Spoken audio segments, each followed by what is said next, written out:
हाय दोस्तों, मैं प्रयागराज शर्मा। मैं आज बात करूंगा दोस्तों वेट मिक्स मैकडम सब बेस WMM लेयर पार्ट 4 के बारे में दोस्तों।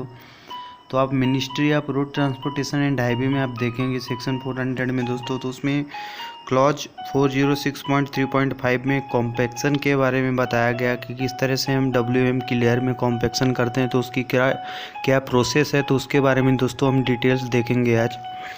तो इसमें कहा गया है दोस्तों कि after the mix has been laid to the required thickness and grade and cross fall camber, the same shall be uniformly compacted to the fall depth with suitable roller.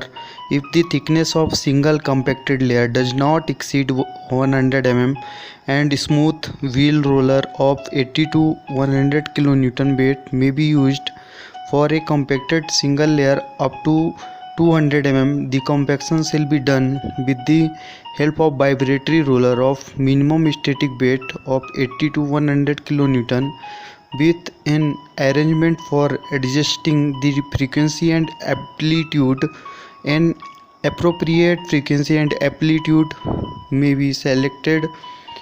The speed of roller shall not exceed 5 km/h. तो दोस्तों इसमें कहा गया है कि मिश्रण को आवश्यक थिकनेस, ग्रेड और क्रॉस फॉल एंड कैम्बर पर रखे जाने के बाद उपयुक्त रोलर के साथ पूरी डेप्थ तक समान रूप से हम कॉम्पैक्ट किया जाएगा।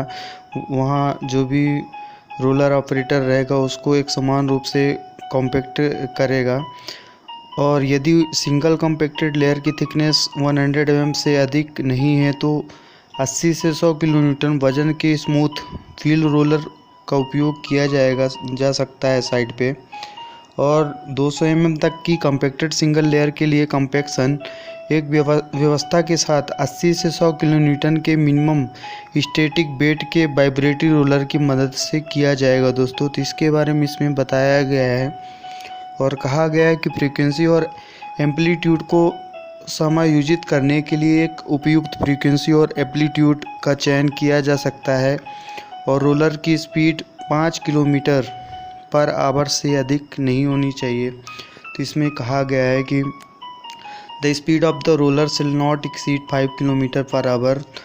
तो रोलर की जो स्पीड है दोस्तों 5 km/h से अधिक नहीं होनी चाहिए।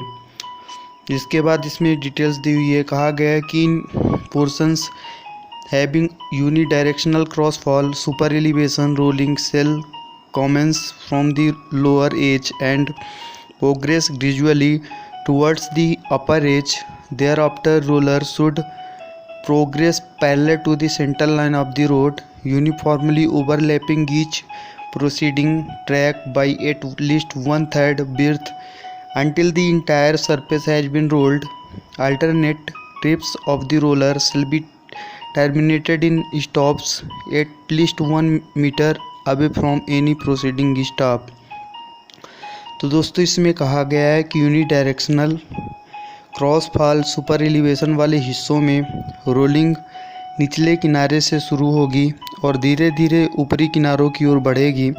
इसके बाद रोलर को सड़क की सेंटर लाइन के पैरेलल आगे बढ़ते हुए रोलिंग होगी। प्रत्येक पूर्ववर्ती ट्रैक को समान रूप से कम 1/3 चौड़ाई से तब तक ओवरलैपिंग करना चाहिए जब तक कि पूरी सतह रोलिंग ना हो जाए। जब तक कि पूरी सतह में रोलिंग ना हो जाए तब तक हमको ऊपर ओवरलैपिंग करते जाना है भाई रोलर से 1/3 भाग को जो भी कॉम्पैक्शन हो चुका है।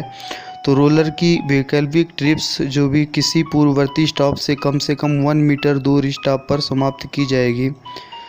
तो जहाँ तक हमने स्टॉप किया था तो उससे कम 1 मीटर दूरी पर स्टॉप किया जाएगा रोलर का। तो इसके बारे में इसमें डिटेल से बताया गया और कहा गया है कि नीचे बोला गया है कि in portion in camber rolling should begin at the edge with the roller running forward and backward until the edge have been firmly compacted. The roller shall then progress gradually towards the center parallel to the center line of the road, uniformly overlapping each of the preceding track by at least 1/3 width until the entire surface has been rolled.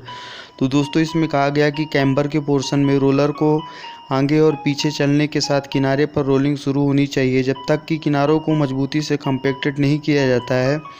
तो roller तब तक धीरे धीरे सड़क के centre line से parallel centre की ओर बढ़ता जाएगा और जब तक कि पूरी सतह रोलिंग तक कम से कम 1/3 चौड़ाई से पूर्ववर्ती ट्रैक में से प्रत्येक को समान रूप से ओवरलैप ना कर दे।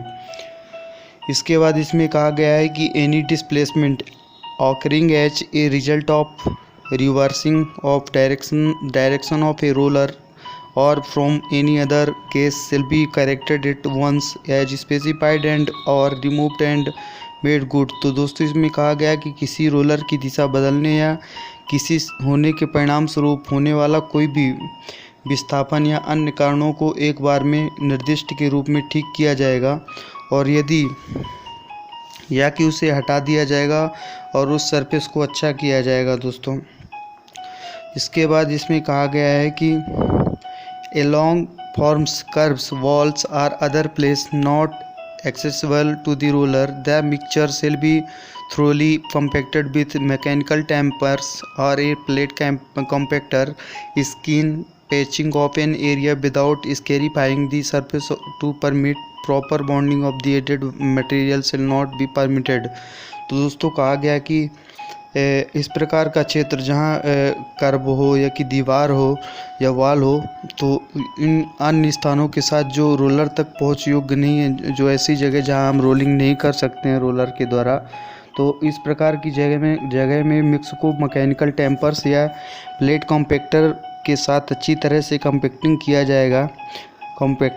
जाएगा और अतिरिक्त मटेरियल के उचित बॉन्डिंग की अनुमति देने के लिए सतह को स्केरिफाइंग के बिना किसी क्षेत्र की स्किन पैचिंग की अनुमति नहीं दी जाएगी। उस सतह को स्केरिफाइंग करके ही कॉम्पैक्ट किया जाएगा दोस्तों। Rolling should not be done when the subgrade is soft or yielding or when it case a wave like motion in the base course or subgrade. If irregularities develop during rolling which exceed 12 mm when tested with a 3 meter straight edge, the surface should be loosened and premixed material added or removed as required before rolling again so as to achieve a uniform surface conforming to the desired grade and crossfall. In no case shall the use of unmixed material be permitted to make up the depressions। तो दोस्तों इसमें कहा गया है कि rolling तब नहीं की जानी चाहिए जब सबग्रेड सॉफ्ट हो या कि यील्डिंग यानी कि ऊपर आने वाला हो या कि ऐसा जहां बम्पिंग हो सबग्रेड में, तो इस प्रकार से रोलिंग नहीं करनी चाहिए। और यह जब यह सबग्रेड बेस कोर्स या सबग्रेड में वेव जैसी गति का कारण बनता हो, तब यदि रोलिंग के दौरान इरेगुलरिटीज विकसित होती हैं तो 3 मीटर सीधे किनारे के साथ परीक्षण किए जाने पर 12 mm से अधिक हो जाती है तो सतह को लूज किया जाना चाहिए। यदि 12 mm से ज़्यादा उसमें इरेगुलरिटीज आती है, असमानताएं उसमें पाई जाती हैं, अनियमितताएं उसमें पाई जाती हैं यदि 12 mm से अधिक, तो उस सतह को लूज किया जाना चाहिए और फिर से रोलिंग करने से पहले आवश्यक मटेरियल जोड़े या हटा दिया जाना चाहिए। यदि वहाँ का मटेरियल ख़राब हो गया है तो उस मटेरियल को हटाकर हमको फ्रेश मटेरियल यूज करना चाहिए। और यदि मटेरियल वहाँ पर कम है या कि ज़्यादा है, तो यदि ज़्यादा है तो वहाँ से हटाया जाएगा और यदि कम है तो वहाँ जोड़ा जाएगा। यदि वो मटेरियल नीचे की ओर ज़्यादा कॉम्पैक्टेड हो गया, दब गया है, तो उसमें और मटेरियल डाला जाएगा ताकि डिजायर ग्रेड और कैम्बर के अनुरूप एक समान सतह प्राप्त हो सके।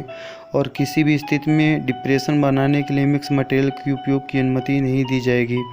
तो जहाँ भी गड्ढे टाइप में बन गए हैं तो उस गड्ढे को बनाने के लिए उसमें उस मिक्स मटेरियल का उपयोग करने की अनुमति नहीं दी जाएगी, क्योंकि उसके ऊपर ही हमको मिक्स मटेरियल ऐसा नहीं किया जाएगा। उस गड्ढे को सबसे पहले वहाँ से उस गड्ढे से जो भी मटेरियल से उसको रिमूव किया जाएगा और रिमूव करने के बाद ही आफ्टर उसमें फ्रेश मिक्स मटेरियल डालकर उसको ठीक किया जाएगा और उसके बाद फिर कंपेक्शन किया जाएगा, उसमें रोलिंग की जाएगी दोस्तों। तो इसके बारे में इसमें डिटेल्स दी हुई है। और आगे कहा गया है कि rolling shall be continued till the density achieved is at least 98% of the maximum dry density for the material as determined by the method outlines in IS 27 Part 8। तो दोस्तों इसमें कहा गया है कि रोलिंग तब तक जारी रखी जाएगी जब तक प्राप्त डेंसिटी मटेरियल के मैक्सिमम ड्राई डेंसिटी का कम से कम 98% IS 2720 पार्ट 8 में उल्लेखित विधि द्वारा निर्धारित किया जाता है।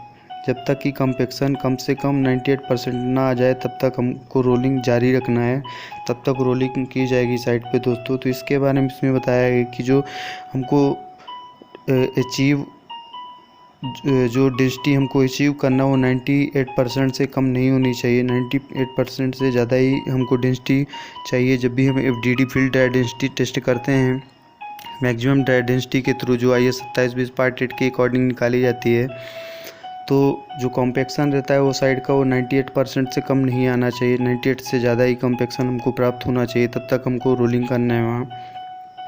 इसके बाद इसमें कहा गया है कि after completion the surface of any finished layer shall be well closed free from movement under compaction equipment or any compaction planes ridges cracks and loose material are loose segregated or otherwise defective areas shall be made good to the full thickness of the layer and recompacted।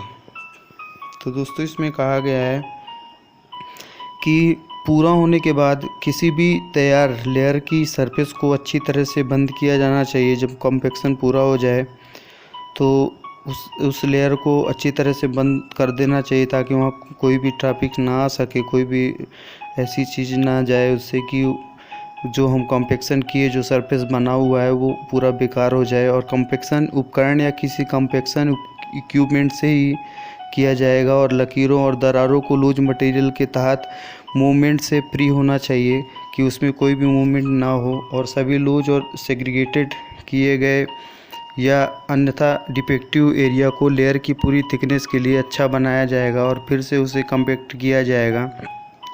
यदि ऐसा कहीं लग रहा है दोस्तों कि defective area लग रहा है, यदि वहाँ किसी भी प्रॉब्लम से या कि सबग्रेड की प्रॉब्लम से यदि वहाँ कोई भी सेटलमेंट हुआ, कोई भी डिफेक्टिव एरिया दिख रहा है हमको, कि ऐसा होता है दोस्तों कि जो हम सबग्रेड में सॉइल यूज करते हैं और उसका कॉम्पेक्शन यदि अच्छे से नहीं हो पाता है और यदि हम उसके ऊपर WM की लेयर डालते हैं तो जो सबग्रेड की सॉइल रहती है वो कभी कभी सेटल होने लगती है और नीचे बैठने लगती है और उस जगह में दोस्तों डिप्रेशन टाइप में आ जाता है, मतलब गड्ढे जैसे हो जाते हैं वहाँ, या कि वहाँ इस तरह से हो जाता है कि मटेरियल जो रहता है वो ज़्यादा मात्रा में जाता है, हमारा जो भी हम WM यूज करते हैं वो मटेरियल ज़्यादा यूज हो जाता है वहाँ। तो उस तरह में भी हमको घाटा रहता है दोस्तों, क्योंकि जो भी कॉन्ट्रैक्टर रहेगा वहाँ WM का जो वैल्यू रहता है वो सॉइल से ज़्यादा रहती है दोस्तों, क्योंकि वो एग्रीगेट होता है और सॉइल मिट्टी होती है। तो इसलिए हमको वहाँ इस तरह सबग्रेड बनाना चाहिए कहीं भी हो कि उसका अचीव कम्पेक्शन ज़रूर हमको देखना चाहिए कि हम जब कॉम्पेक्शन करते हैं सबग्रेड की लेयर को तो उसमें जो हमको कॉम्पेक्शन चाहिए 97% वो अचीव हो रहा है कि नहीं हो रहा है। यदि हो रहा है तभी उसको हमको कम्पेक्टेड मानना चाहिए सबग्रेड की लेयर को, और इसके बाद उसमें सब बेस की लेयर बनाना चाहिए। इसके बाद उसमें WM की लेयर रखी जानी चाहिए उसके ऊपर सरफेस में। तो इसी के बारे में इसमें बताया गया कि यदि कहीं भी ऐसी बात आ जाती है, डिफेक्टिव एरिया हो जाता है, तो उस लेयर को पूरी तरह थिकनेस से अच्छा किया जाएगा और उसे फिर से कम्पैक्ट करके बनाया जाएगा। वहाँ के डिफेक्टिव मटेरियल को निकाल कर उसमें फ्रेश मटेरियल ऐड करके और उसको ठीक करके और फिर से कॉम्पैक्टेड करके उस लेयर को तैयार किया जाएगा दोस्तों साइड में। तो इसके बारे में इसमें डिटेल्स बताई गई है।